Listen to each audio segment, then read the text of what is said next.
अस्सलाम वालेकुम स्टूडेंट्स, आज हमारा लेक्चर नंबर 20 है और आज के हमारे ऑब्जेक्टिव्स ये हैं कि सबसे पहले हम प्रीवियस लेक्चर की रिवीजन करेंगे और आज हम इंटरमीडिएट कोड रिप्रेजेंटेशन को देखेंगे। तो लास्ट लेक्चर में हमने सिंबल टेबल की एक एग्जांपल देखी थी। हमारे पास एक सोर्स कोड है जो कि C++ में भी लिखा जा सकता है, जितनी भी हाई लेवल लैंग्वेजेस हैं जावा में भी लिखा जा सकता है, सी में भी लिखा जा सकता है, इसके अलावा C# में भी लिखा जा सकता है। किसी भी लैंग्वेज में आप लिख सकते हैं सोर्स कोड। तो ये एक सोर्स कोड का एक स्मॉल पार्ट जो है वो मैंने शेयर किया है। ये हमारे पास एक फंक्शन है ऐड के नाम से, उसके अंदर दो पैरामीटर्स जो है इस वक्त यहाँ पर मेंशन हुए हैं। एक पैरामीटर है a, उसकी टाइप है इंटीजर। इसी तरीके से हमारे पास एक और वेरिएबल है b और उसकी डाटा टाइप है इंटीजर। इसके अलावा हमारे पास एक और फंक्शन है सम के नाम से, और सम की जो इनिशियलाइज वैल्यू है वो 0 है और उसकी जो टाइप है वो इंटीजर टाइप है। तो जब ये हमारे पास कोड आ जाता है एक कंपाइलर के पास, तो वो सिंबल टेबल किस तरीके से जनरेट करता है। तो जब भी कंपाइलर सोर्स कोड को रीड करता है तो वो लाइन बाय लाइन करता है। जैसे सबसे पहले इस लाइन को वो रीड करेगा, क्योंकि ये कमेंट्स हैं, तो कंपाइलर के बैकएंड पे ये प्रोग्रामिंग हुई होती है कि जितने भी कमेंट्स होते हैं उसको इग्नोर करना है। उसको वो प्रोसेस नहीं करता, लेकिन वो इसको रीड ज़रूर करता है कि ये एक कमेंट है, फिर उसको वो प्रोसेस नहीं करेगा। उसके बाद ये फर्स्ट लाइन में आएगा, तो फर्स्ट लाइन में उसको एक फंक्शन मिलेगा। तो फंक्शन ये एक सिंबल है, वेरिएबल एक सिंबल है। इसके अलावा हमारे पास और भी सिंबल हैं, जैसे सम का सिंबल है, a+b का सिंबल है। तो यहाँ पर जो है यहाँ पर उसको एक फंक्शन मिलता है ऐड के नाम से। तो ये एक सिंबल है, तो सिंबल का नाम क्या है, ऐड। ये किस टाइप का है, ये फंक्शन टाइप का है। इसका स्कोप क्या है, ग्लोबल स्कोप है। ग्लोबल स्कोप का मतलब ये है कि आप इसको कहीं से भी बैठ के एक्सेस कर सकते हैं। यहाँ से उसकी बॉडी स्टार्ट होती है और यहाँ पर क्लोज़ होती है। तो अब यहाँ पर देखें, यहाँ पर एक और उसको सिंबल मिलता है a के नाम से, और उसकी टाइप क्या है, वो इंटीजर है। और इसका स्कोप क्या है, ये बेसिकली फंक्शन के पैरामीटर्स हैं। इसी तरीके से जो वेरिएबल b है वो भी एक फंक्शन के पैरामीटर कहलाते हैं। उसके बाद चूँकि ये ब्रैकेट स्टार्ट होती है, तो ब्रैकेट के अंदर जो भी हम चीज़ डिफ़ाइन करते हैं उसका स्कोप लोकल होता है। लोकल स्कोप का मतलब ये होता है कि वो विद इन द फंक्शन की बॉडी ही एक्सेस किया जा सकता है। यानी कि अगर मैं यहाँ पर इसको इस ब्रैकेट के बाहर एक्सेस करना चाहूँ तो वो नहीं हो सकता, क्योंकि उसका स्कोप ये लोकल स्कोप है। तो यहाँ पर सिंबल का नाम क्या आ गया, सम आ गया। टाइप कौन सी है, ये इंटीजर टाइप का है। इंटीजर टाइप का मतलब है कि इसकी कोई भी फंक्शन होता है उससे पहले उसकी रिटर्न टाइप लिखी जाती है। तो इसकी रिटर्न टाइप कौन सी है, इंटीजर है। इसका स्कोप क्या है, लोकल स्कोप है। तो इस तरीके से जो है कंपाइलर सिंबल टेबल जो है वो जनरेट करता है। सिंबल टेबल को इम्प्लीमेंट करने के लिए हमारे पास 3 टाइप्स ऑफ डाटा स्ट्रक्चर्स होते हैं। आप इसको लीनियर वे में भी जो है वो कर सकते हैं। जैसे लीनियर वे का मतलब है, जैसे आप एक अरे है और उसमें जो है कंसेक्यूटिव वैल्यूज़ आप रखवा सकते हैं। बाइनरी सर्च ट्री का मतलब ये है कि आप बाइनरी का मतलब होता है 2, और ट्री का मतलब है कि 2 शाखों वाला ट्री। तो उस सूरत में भी आप इसको इम्प्लीमेंट कर सकते हैं। हैश टेबल के थ्रू भी आप कर सकते हैं। सिंबल टेबल्स ज़्यादातर जो होते हैं वो हैश टेबल में ही इम्प्लीमेंट किए जाते हैं। In some conditions there might be implemented in binary search or linear way। अब यहाँ पर वर्ड आ गया था हैश टेबल का, तो हैश टेबल को भी हमने लास्ट टाइम देखा था हैश टेबल जो होता है ये एक ऐसा डाटा स्ट्रक्चर है जिसमें की वैल्यू का पेयर होता है। हमारे पास कीज़ होती हैं, जैसे ये जॉन स्मिथ की एक की है और उसकी वैल्यू उसकी जगह पे उसको जो कॉरस्पॉन्ड कर रही है ये उसका फ़ोन नंबर है। फॉर एग्ज़ाम्पल हम लिज़ा को अगर हम कॉल करते हैं तो लिज़ा के जो वैल्यू है, जैसे ये फ़ोन नंबर है, वो ट्रिगर हो जाता है। तो इस तरीके से हैश टेबल जो है वो इम्प्लीमेंट होता है। आपके फ़ोन डिवाइसेस जो है जिसमें आपने कॉन्टैक्ट एड्रेसेस रखे होते हैं वो भी हैश टेबल में ही होते हैं। आप क्या करते हैं, आप सिर्फ़ और सिर्फ नेम को कॉल करते हैं। तो यानी कि नेम को जब आप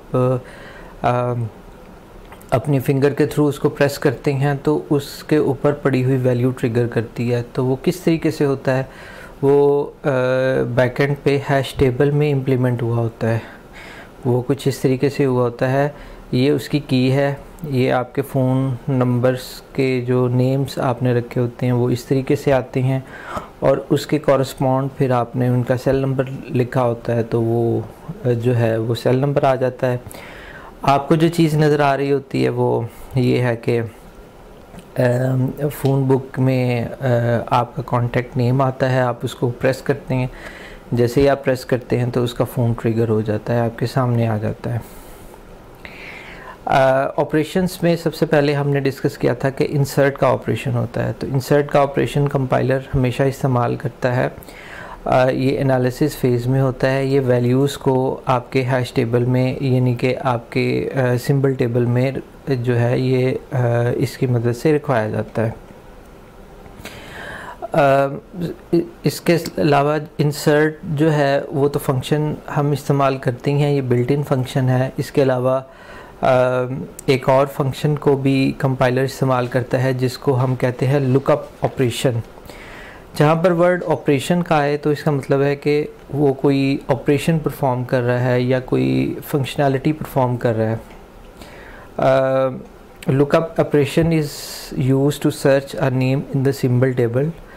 तो ये किस लिए इस्तेमाल होता है कि किसी भी सिंबल टेबल में आपने किसी नेम को अगर सर्च करना है, फॉर एग्ज़ाम्पल आपने अगर हमने कोई चीज़ इंसर्ट करनी है, फॉर एग्ज़ाम्पल ऐड का फंक्शन हमने इंसर्ट करना है, तो अगर ऐड का फंक्शन जो है वो पहले से इंसर्ट हुआ है तो डुप्लिकेशन को प्रिवेंट करने के लिए फिर हमें एक और फंक्शन की ज़रूरत होगी, क्योंकि अगर हम इंसर्ट के ऑपरेशन को ही इस्तेमाल करेंगे तो हमारे पास डुप्लिकेट जो फंक्शंस होते हैं वो फिर, क्योंकि एक फ़ंक्शन कई जगह पर इस्तेमाल हो रहा होता है, तो इसका मतलब ये हुआ कि सिंबल टेबल में हम एक से ज़्यादा फंक्शंस को थ्रू इंसर्ट के फंक्शन ऐड करते जाएंगे। तो इस तरीके से तो हमारा सिंबल टेबल बहुत लंबा हो जाएगा और उसकी जो रिडंडेंट वैल्यू है, डुप्लिकेट वैल्यू है, उससे फ़ायदा तो नहीं होगा, नुकसान हो सकता है उससे। तो उसको प्रिवेंट करने के लिए क्या होता है, लुकअप का एक फ़ंक्शन इस्तेमाल किया जाता है। इसका काम यही होता है कि अगर कोई नेम पहले से या सिंबल पहले से ही टेबल के अंदर एग्ज़िस्ट करता है तो वो फौरी तौर पे बताता है कि ये पहले से एग्ज़िस्ट करता है। और लुकअप का फ़ंक्शन सिर्फ एक ही काम नहीं करता है, इसके अलावा और भी काम करता है।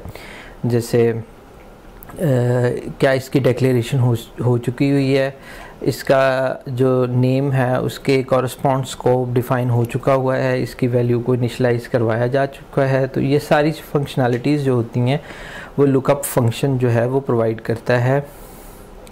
अब आते हैं स्कोप मैनेजमेंट की तरफ। तो स्कोप मैनेजमेंट में दो चीज़ें होती हैं, एक हमारा ग्लोबल स्कोप होता है, एक हमारा लोकल स्कोप होता है। तो हमारे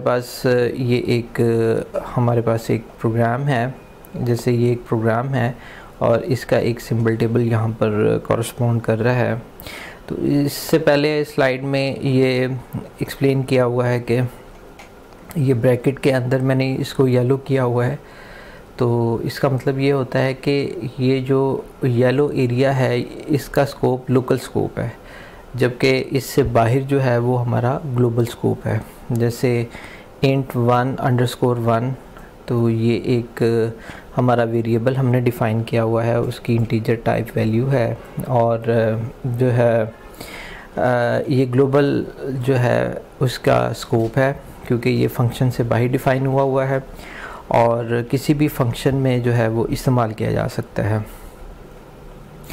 इसको लोकल स्कोप भी कहते हैं, इनर स्कोप भी कहते हैं। इसी तरीके से पहले पिछली वाली स्लाइड में ये एक्सप्लेन किया हुआ है कि किस तरीके से जो है वो इनर स्कोप होता है और हमारा ग्लोबल स्कोप होता है, और उसके कॉरस्पॉन्ड जो है ये सिंबल टेबल भी जो है वो डिफ़ाइन हुआ है। तो इनफैक्ट आपका एक क्वेश्चन फाइनल टर्म में भी इंक्लूडेड है, जिसमें आपको कोड दिया गया होगा और आपसे कहा होगा कि इसका सिंबल टेबल जो है वो आप जनरेट करें। तो ये आपके सामने है जी। हमारे पास ये दो ऐसे वेरिएबल्स हैं जो कि ग्लोबल स्कोप के हैं। तो ये जो है ग्लोबल स्कोप वाला जो हमारा टेबल है वो सबसे ऊपर आ जाएगा, एज ए रूट आ जाएगा। बाकी सब इसके चाइल्ड हैं, और जो चाइल्ड हैं वो जो है उसके इनर स्कोप्स जो है वो यहाँ पर मेंशन किए हुए हैं। ये स्कोप मैनेजमेंट को लास्ट टाइम हमने थोड़ा सा डिटेल से देखा था। तो आज का हमारा टॉपिक है इंटरमीडिएट कोड। तो इस source code can directly B translated into its target machine code, then why it all we need to translate the source code into an intermediate code which is then translated to its target code. Let us see the reason why we need an intermediate code. तो ये most prominent question है जो कि हमने previous lectures में हमने तकरीबन mid से थोड़ा सा पहले या मिड के फ़ौरन बाद हमने ये चीज़ें डिस्कस की थी कि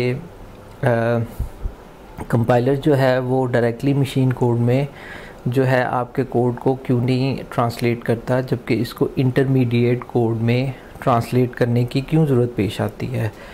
तो अब हम उसकी रीज़न्स की तरफ जाएंगे कि हम अगर डायरेक्टली टारगेट कोड की तरफ जाते हैं तो हमें क्या क्या प्रॉब्लम्स आ सकती हैं, जबकि इंटरमीडिएट कोड के कौन कौन से बेनिफिट्स हो सकते हैं हमारे सामने।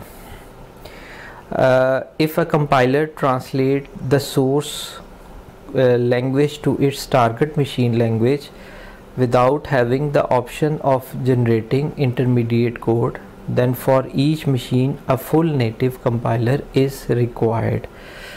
तो सबसे पहला डिसएडवांटेज तो ये हो गया कि अगर हम अपने सोर्स कोड को डायरेक्टली मशीन कोड के अंदर अगर हम ट्रांसलेट कर देते हैं तो फिर चूँकि दुनिया में बहुत ज़्यादा मशीन्स अवेलेबल हैं, जैसे डेल की हो गई, जैसे हमारे पास एप्पल की हो गई, इसी तरह माइक्रोसॉफ्ट भी हार्डवेयर बना रहा है, एसर वाले बना रहे हैं, लिनोवो वाले बना रहे हैं। तो हर हार्डवेयर मशीन के लिए फिर हमें अलहदा से कंपाइलर की ज़रूरत पड़ेगी, और एक ऐसा कंपाइलर जो सोर्स कोड को उठा के नेटिव मशीन जो भी वो मशीन होती है उसके मुताबिक करे।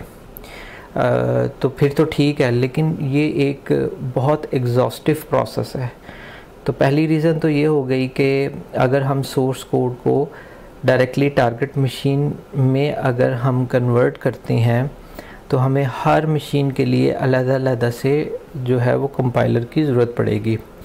Intermediate code eliminates the need of a new full compiler for every unique machine by keeping the analysis portion same for all the compilers. तो intermediate code फिर इस प्रॉब्लम को सॉल्व करता है और हमें एक फुल फ्लैज कंपाइलर की ज़रूरत नहीं पेश आती। The second part of the compiler synthesis is changed according to the target machine. तो ये हमारे पास जो सेकंड पार्ट होता है सिंथेसिस का, वो हमें मशीन कोड के मुताबिक जो है वो चेंज नहीं करना पड़ेगा। It becomes easier to apply the source code modification to improve the code performance by applying code optimization techniques on the intermediate code. तो सेकंड जो सबसे बड़ी रीज़न ये है कि जब हम सोर्स कोड को इंटरमीडिएट कोड में हम कन्वर्ट करते हैं तो इस सिचुएशन पे हम कोड की ऑप्टिमाइजेशन करते हैं। तो ये हमने लास्ट टाइम भी डिटेल से डिस्कस किया था कि कोड की ऑप्टिमाइजेशन क्या होती है। कोड की ऑप्टिमाइजेशन होती है कि कोड में अननेसेसरी जो पार्ट्स होती हैं वो एलिमिनेट कर दिए जाती हैं, उसको ऑप्टिमाइज़ कर दिया जाता है ताकि उसकी परफॉर्मेंस जो है वो बेहतर हो सके। तो अगर हम कोड की ऑप्टिमाइजेशन नहीं करेंगे तो सोर्स कोड से डायरेक्टली अगर टारगेट मशीन में जाएगा तो उसकी परफॉर्मेंस के ऊपर काफ़ी फ़र्क पड़ेगा। तो ये दूसरी जो मोस्ट इम्पॉर्टेंट रीज़न्स है जिसकी वजह से जो है वो इंटरमीडिएट कोड को हमें ज़रूरत पड़ती है जनरेट करने के लिए। अब इंटरमीडिएट कोड की रिप्रेजेंटेशंस भी होती हैं। Intermediate code can be represented in a variety of ways and they have their own benefits। तो इंटरमीडिएट कोड की जो रिप्रेजेंटेशन होती है वो भी कई टाइप्स की होती है। तो हर टाइप के अपने बेनिफिट्स भी हैं, डिसएडवांटेजेस भी हो सकते हैं, तो उसको हम देख लेते हैं। यहाँ पर लिखा हुआ है हाई लेवल IR का मतलब होता है intermediate representation. High level intermediate code representation is very close to the source language itself। They can be easily generated from the source code and we can easily apply code modification to enhance the performance, but for the target machine optimization it is less preferred। तो यहाँ पर जब हम high level intermediate code की representation की बात करते हैं तो उसका एक बेनिफिट होता है और एक डिसएडवांटेज होता है। तो बेनिफिट क्या है कि जब हम इंटरमीडिएट कोड में अपने कोड को कन्वर्ट करते हैं तो वो जो कन्वर्टेड हमारे पास सोर्स कोड आता है तो वो ह्यूमन रीडेबल होता है। ह्यूमन रीडेबल कैसे होता है? क्योंकि जो सोर्स कोड को जनरेट करने वाला है वो ह्यूमन है। तो ह्यूमन जो है अमूमन इंग्लिश लाइक वर्ड्स को अच्छे तरीके से अंडरस्टैंड करता है। तो जब सोर्स कोड को हम इंटरमीडिएट कोड में कन्वर्ट करते हैं तो वो जो कन्वर्टेड टेक्स्ट होता है वो भी ह्यूमन रीडेबल होता है। तो ह्यूमन रीडेबल होने की वजह से उसकी कोड की ऑप्टिमाइजेशन एक ह्यूमन अच्छे तरीके से कर लेता है। तो जब एक अच्छे तरीके से कर लेता है तो फिर उसकी परफॉर्मेंस अच्छी होती है। लेकिन जब हम इसका जो डिसएडवांटेज है कि वो एक टारगेट मशीन के लिए इतनी ज़्यादा ऑप्टिमाइजेशन नहीं हो सकती, इसलिए इसको कम प्रेफर्ड किया जाता है।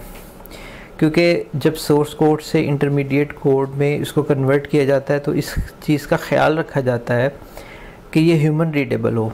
इस चीज़ का ख्याल ज़रा कम रखा जाता है कि ये टारगेट मशीन के लिए जो है वो ज़्यादा रीडेबल हो।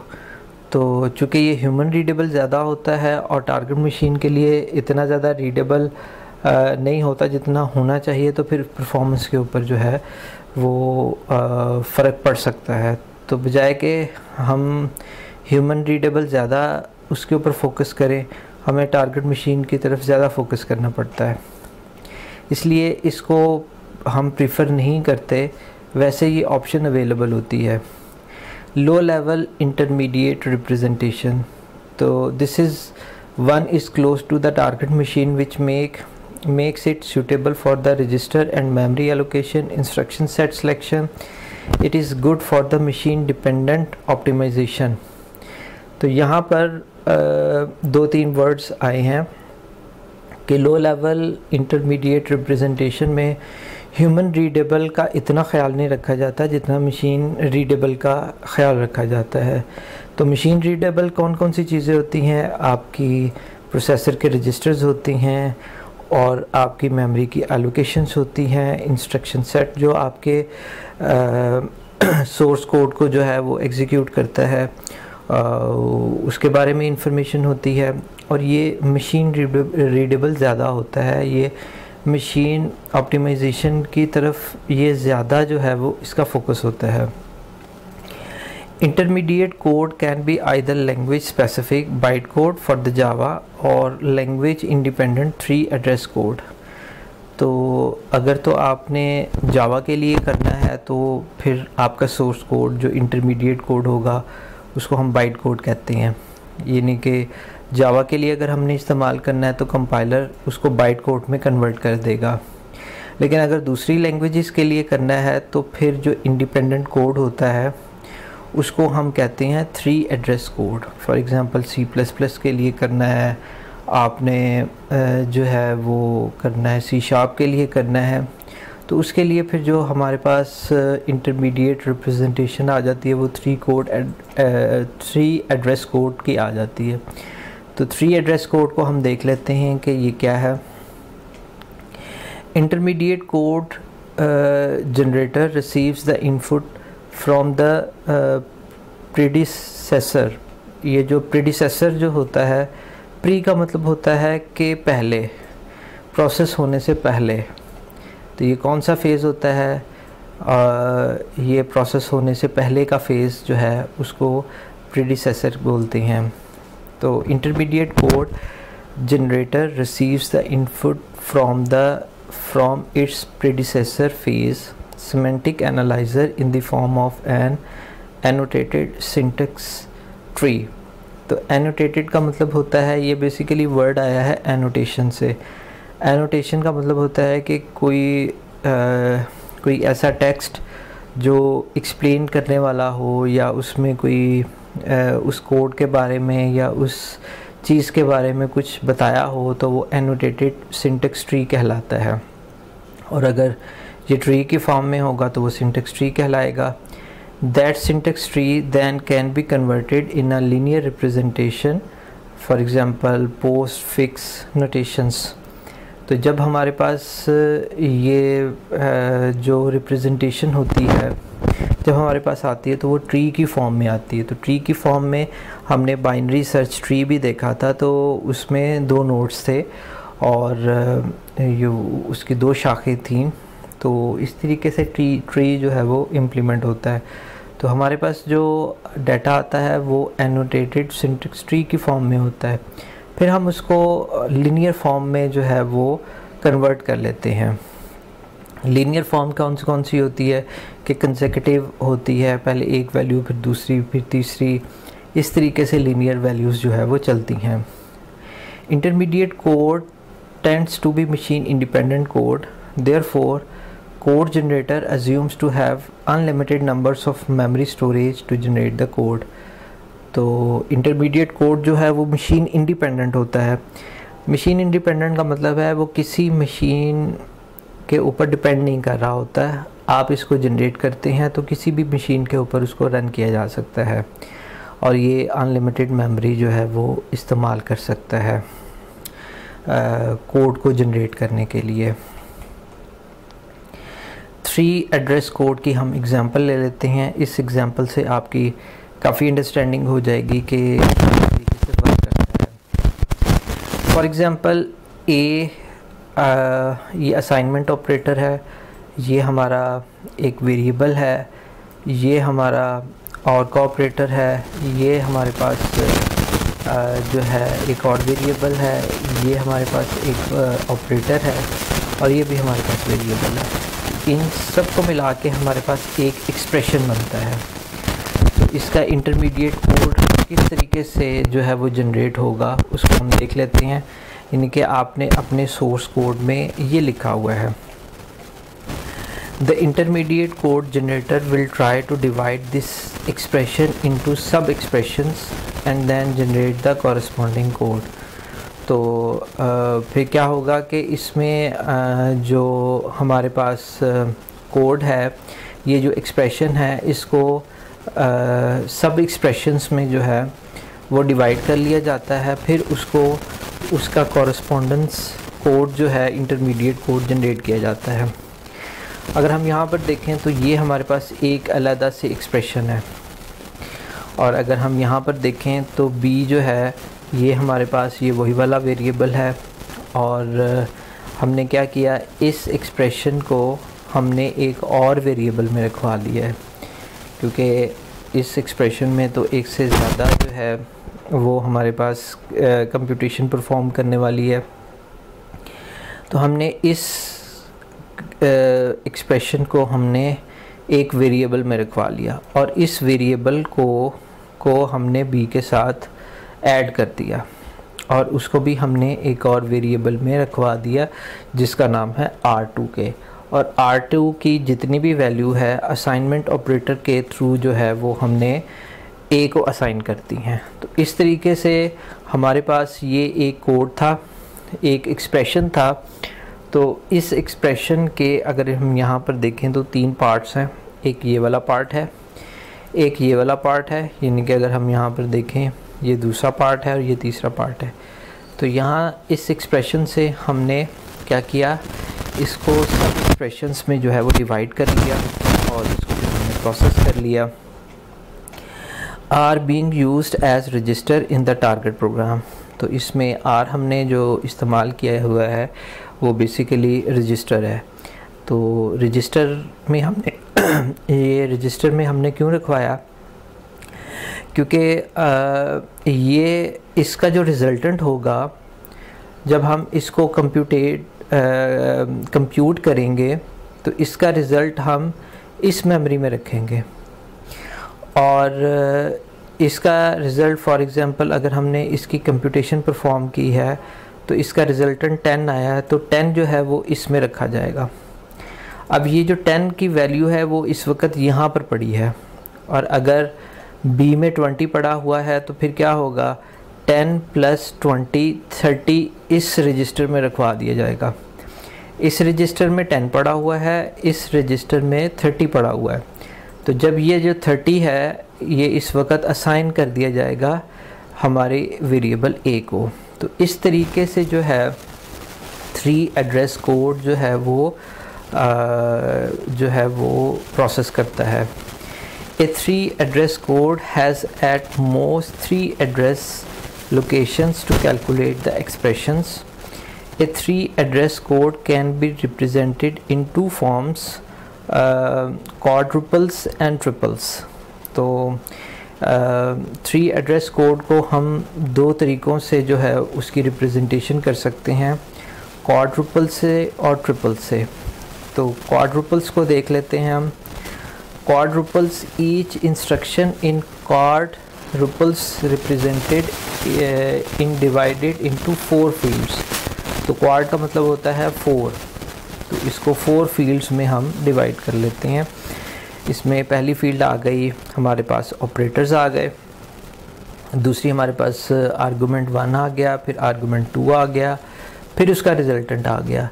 तो इस तरीके से क्वाड्रुपल्स जो है वो हम यहाँ पर जो है वो उसकी रिप्रेजेंटेशन करते हैं।